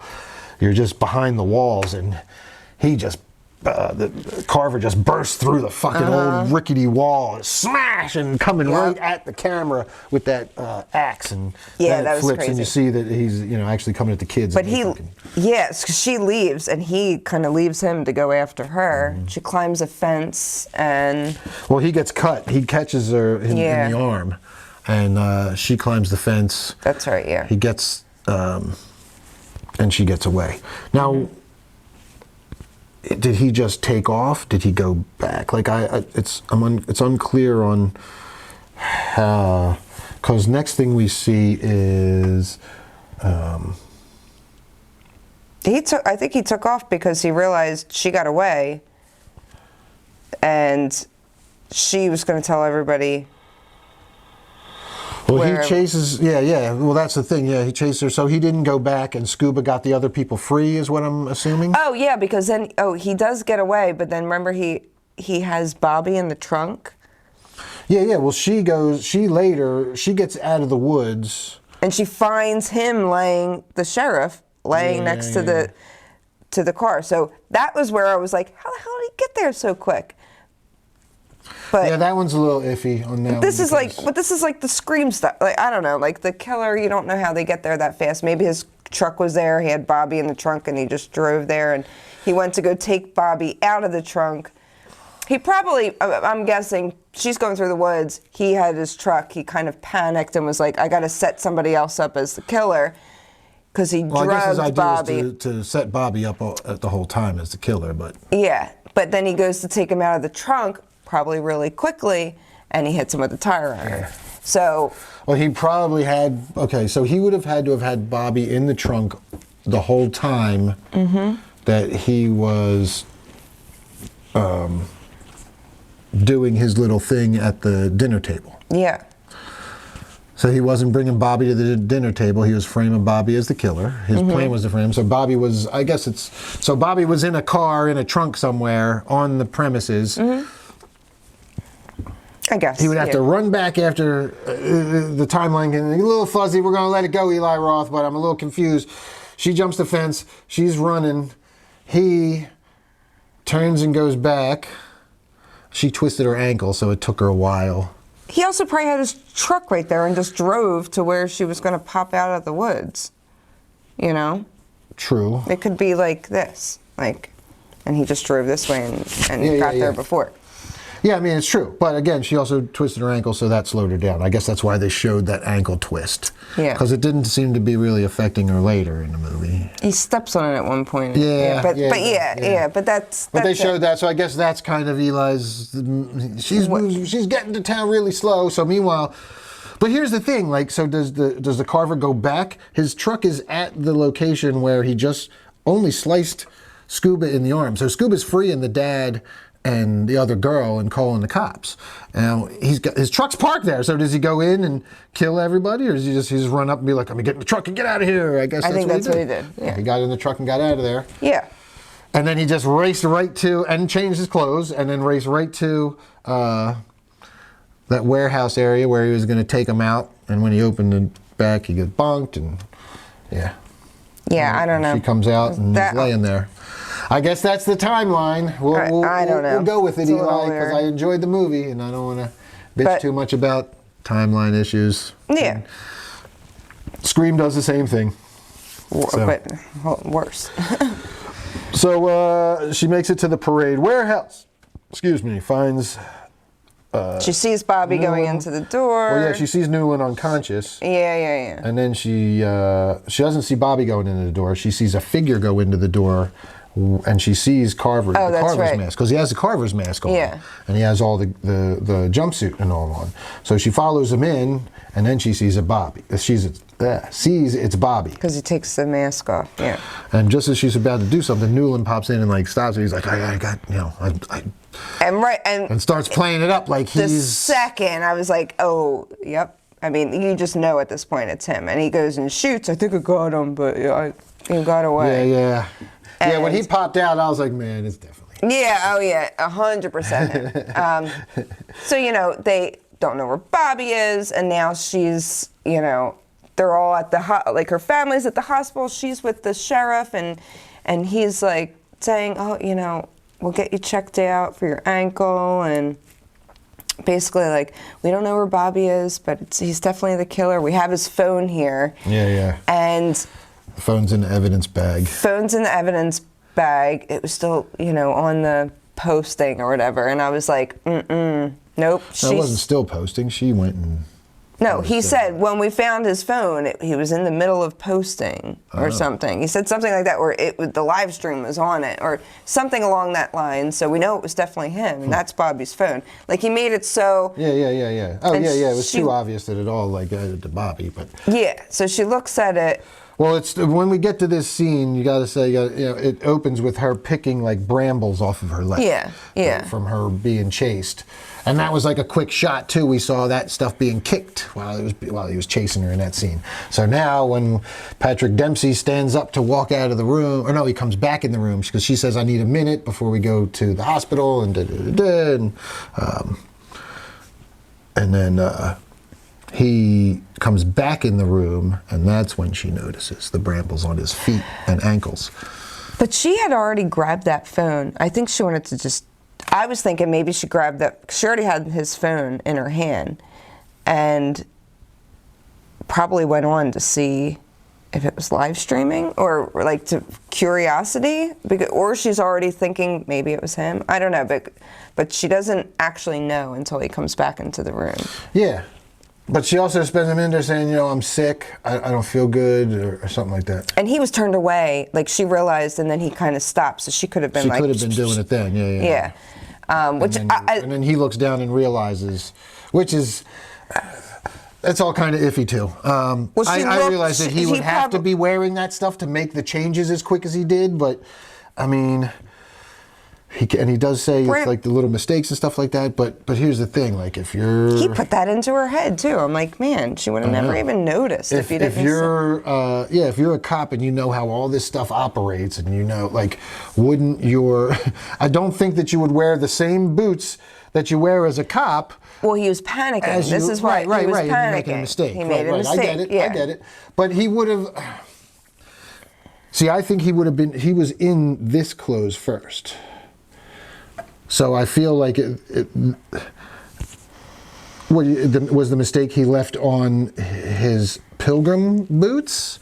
Yeah, I think so. And they weren't, because they were police issued boots that he was wearing, and the brambles were on his police issued pants too. I don't know. So it's all a little. He could have left something. If you're a cop and you're pulling off murder, I would suspect that you wouldn't wear the same clothes, and because he knew they were pulling brick from places too. Remember, they were pulling that brick off, and the forensics was. I think that he forgot to switch his pants because he definitely made a mistake. Yeah, but there was, either way, I just think that that might have been something he might have been a little more cognizant of and aware of. But brambles, those things, they get just stuck to you. You can't even get them off. And yeah, for sure. But in this moment... But especially when, like, footprints can have been analyzed at the scene of crimes and stuff like that. But he's in charge of everything, so he's not going to let you find those. I know, I get it. That's how, he knows exactly what he was doing. And he starts to put on the gloves, and I called this before, when she was like, even before she said the line of, you never asked me what I was thankful for. I was like, she's live streaming. She's fucking live streaming. I knew it. And then the second she said... Well, he does his whole spiel, too, about why. Of why. Yeah. So we learned that he was actually having an affair with the... Of course, there's a pregnant person. I was like, oh, man, no, she was pregnant, Gina too. Gershon's character, he was in love with her, and she was going to leave her husband to be with him, and since she was killed, he held them all responsible, so that was the motive behind everything there. Yeah. So, Where I was like, oh. He's about to attack her. Oh, yeah. So then, I probably would have killed everyone, too. God damn it. How selfish they were. Yep. Damn right. Yeah. So now... She's like, you never asked me. She does ask the line about what she's thankful for. And she's been live streaming the whole thing, so now he's fucked. Everybody has seen it. They're all reacting to it online, to his confession. That's why you never confess when you're a villain. Don't give the movie villain confession. Or even if you're not a villain. Just deny. So, as he's about to attack, Bobby saves the day. Yay, what the fuck did he do? Throw a rock through the window? The window just shatters. What the fuck? Is that what it was? A rock or something shit through the window? Yeah, he shatters it. So he runs in and pulls her out. And that was, but I liked Bobby because I was like, yay. He was okay, I guess. I liked him. I don't know. He disappeared for a year, just ghosted her. Yeah, he's really cute. He tells her too, he's like, I blamed you for it. He like straight up says, I blamed you for it. I mean, yeah. I would too. It's my fault. Don't fucking go. She asked you to come in. You should have said no. She just like looked at him. She gave him one of those like chick looks. Like really? Okay. All right. So anyway, they find Bobby's truck. Of course, her door's blocked, so she's got to jump in the back. And Carver comes up, and he's got the axe, and she pulls. There's a musket in the back of the truck, conveniently enough, and she blocks the axe with the musket. And as the truck pulls out, he falls. And but what happens? He grabs the propane tank too to fill up the turkey. To fill up the giant turkey, which was awesome. Yeah. But then as the truck's driving away, the tow line is there, the cable, and quickly Patrick Dempsey grabs the cable. This takes some balls too. I know. Yanks I you, thought the same your arm is thing. coming out. I'm like, this motherfucker got some balls. Grabbing his He's got fucking nothing else steel to lose cable. at this point. And he fucking wraps it around the thing and locks it. And so the truck is stopped. And they're just like, go, go. And he's pulling it and fucking thing's inflating. And he comes walking down. He's like dragging the axe along the steel cool. cable. It was It a was a good little scene. shot. Yeah. A good fucking, that was cool. But then he gets to her and he fucking swings the thing, and she's got the fucking the musket, which earlier she said she almost blew up her hand once. yeah, That's why they she did didn't the want whole a info gun. dump. Yeah. She didn't want to use a gun because my dad told me how to use a musket once, and it almost blew up my hand. So now she knows. I even know how to load it and fire it. So. But all of the little musket bullets or balls all fall. So she takes her dead mom's bracelet. Oh, thanks, mom. Bloop, bloop, bloop, bloop. And It wasn't like too much, like with the dead mom though. But in that moment, I was like, of course, of course. Yeah, and if it were me, I would have shot the bracelet through the motherfucker's chest to make sure he died. But instead, she shoots the giant turkey. And to be honest, we could probably look this up, but do you know how far those muskets actually I don't even know. fired? Not that far. Not that she far. would have been better. Close. Yeah, you had to be more up close. Yeah. Like she would have been better off hitting him. And even if she missed him, it would have hit the turkey. It was like 30 feet away. Yeah, the turkey was pretty far. No. Nope, and that bracelet's not, it doesn't But have at that any much. rate, we need a sequel, so she had to shoot the turkey so we could have an explosion. And I love the fact that, because he keeps going, Jessica, he's yelling at her. So as the explosion, Jessica, yeah. he fired an explosion. But when the cops are there, they're taking they carry out the burnt up turkey. That's great. That was great. Yeah. But they say, there's no body, but he must have been incinerated. And I was like, no, this he's motherfucker not. ain't incinerated. John Carver will be back. Yeah, there's for no you don't get Thanksgiving incinerated. Yep. No. So, I guess that's about where it ends, right? The following morning, Bobby's taken away in an ambulance. Jessica reunites with Gabby, Ryan, Scuba, and McCarty. The authorities are unable to find Newland's remains, leading to believe it is an incinerating explosion. However, Jessica continues to have nightmares of a flaming Newland attacking her. Oh, that Carrie bedroom moment. closet. Oh my God. I was like, God damn it, it's a Carrie Yes, moment. he gave the Carrie moment. Yes. Yeah, it was the dream sequence jump scare. Yeah, it was a good one too. It was a good effective jump scare at the end. So, very cool. On fire. It's kind of like a Freddy moment too. Yeah. Very much. All right. Yeah. Well, and that does it. That is Thanksgiving. Yeah. Loved it. Can I love hate it? Because I loved it, but God. I highly recommend seeing it. See it this week if you can. Oh, absolutely. If not, definitely see it after Thanksgiving. I'm sure it'll stream soon, and this will be one that you stream every year around this time with like Poultrygeist and Thanksgiving and some of those other gobble horror movies. Right. Gobble. All right. Yeah. So we both loved it. Both recommend it. Yeah, absolutely. Yeah. Good stuff. And this one made a killing at the box office too. So. This is what we like to see, man. There's not many movies about Thanksgiving, and this was done so well. Not just that, it's R-rated, blood-soaked horror, and people are going and showing up for it. This movie, it did well at the box office. Terrifier 2 did well at the box office. I think we might not get this movie if Terrifier 2 doesn't do as well as it did, though. I don't know. He might have been in production on this before, but I feel like Terrifier 2 went out there and was just like... was just such a fucking box office smash. It's just the name. Yeah, he probably could have got it done. But I think there was probably more, maybe more studio confidence, let's say. More confidence in the studios.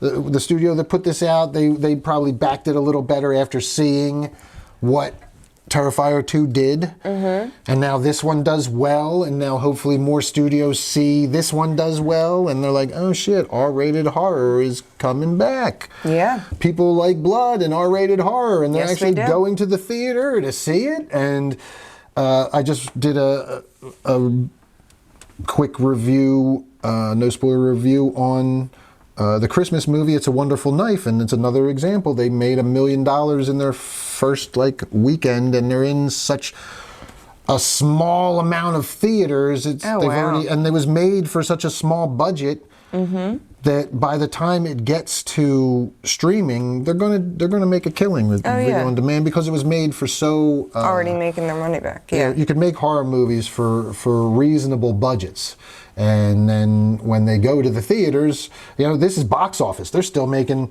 So what was the budget for this? Do you have it there? I know you're on Facebook for that, but I should check the. So it was projected to gross 12 to 15 million. It made 3.8 on its first day, including 1 million on Thursday night views. Went on to debut to 10.4 million, finishing 4th at the box office. Here. Worldwide total of 12.7 million. I have 13. Okay. Well, that's now. This was opening weekend. Where's budget though? Where's their budget? It doesn't say. It doesn't say their budget. It didn't give it. I'm curious what their budget is. Yeah. Because that's the real. Yeah. You like to see if a movie can make most of its budget back in that opening weekend box office, then it's a success. I'm curious as to what this was, because. Yeah, it wasn't listed, so I'm not sure. Yeah, Rotten Tomatoes likes it. I know it's getting high scores and good reviews from people. I know our friends liked it. Let's read some Facebook Facebook comments. Steph Infection, do your thing. Okay. Well, Aaron Barnes Maltese said sauerkraut and the mashed potatoes always, because we always get a little comedy from that one. Vlad Acula said Eli Roth has toned down his edgelord tendencies, and I think it's a good thing. Do you agree? Yeah, I mean, I don't know. He's still pushing the envelope. Though, yeah, that close-ups and some of these kills, man. I totally. He's still pushing the envelope. Yep. Johnny Thunder said, I had fun. Ellen Chaos Force said, I'm actually going to see that at 7. I did see a bunch of our friends posting that they were seeing it at 7 o'clock. Yep. We were at the 4:30. Les Price said, peeped it early last week. It was dope. Enjoy. We agree. Jesse Zito, tons of fun, and I want seconds. I went back for seconds today, Jesse. Yes. First on Thursday last week. Yeah, you said that exact same thing. And Michael Claude Thomas said killer stuff, loved it. So I'm on Rotten Tomatoes right now, and nope, not what I wanted to do. How do I close that?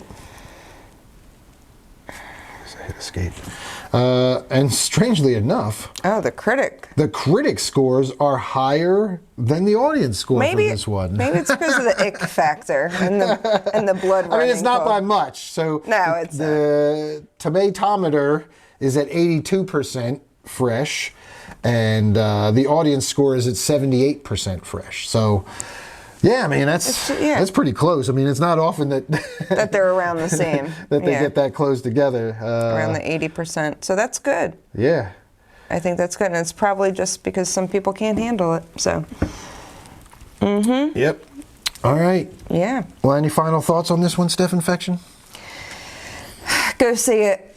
Definitely go see it. If you're a horror lover, a gore lover. I thought it was very well done, but yes, I got the ick. My blood was running cold. I'm going to think about some of these kills probably and have nightmares about them tonight. I'm going to probably be thinking about this movie during my Thanksgiving dinner, and not in a good way, but no, I really enjoyed it. I recommend it.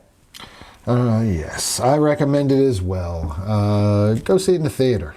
Help boost the numbers. And yeah, man, Eli has upped the slasher game. We got to get more creative with our kills. Slashers have been around since the 70s now, so yeah, we've seen a lot of this stuff before. Oh, he's creative with it. Yeah, I mean, and it's not just, it's a good story too. I mean, it's a really good story. Like, if you loved those, like, whodunit slasher movies of the 2000s, you're gonna love this one, man. Yeah, definite high recommendation. Go see Thanksgiving. Yes. All right. And have a happy Thanksgiving, everybody. Happy Thanksgiving, Steph Infection. Oh, Woo! We're gonna high five. High-fiving white guys. Happy Thanksgiving to you too. I guess I'm thankful for your turkey butt. Wait, I got the turkey butt now? That's your nickname. Damn it. Try and give me her nickname. All right, Boo Believers. That's going to do it for this episode. Go see Thanksgiving. Have a happy Thanksgiving. And see you next week. Stay spooky. Bye, Scream Hearts.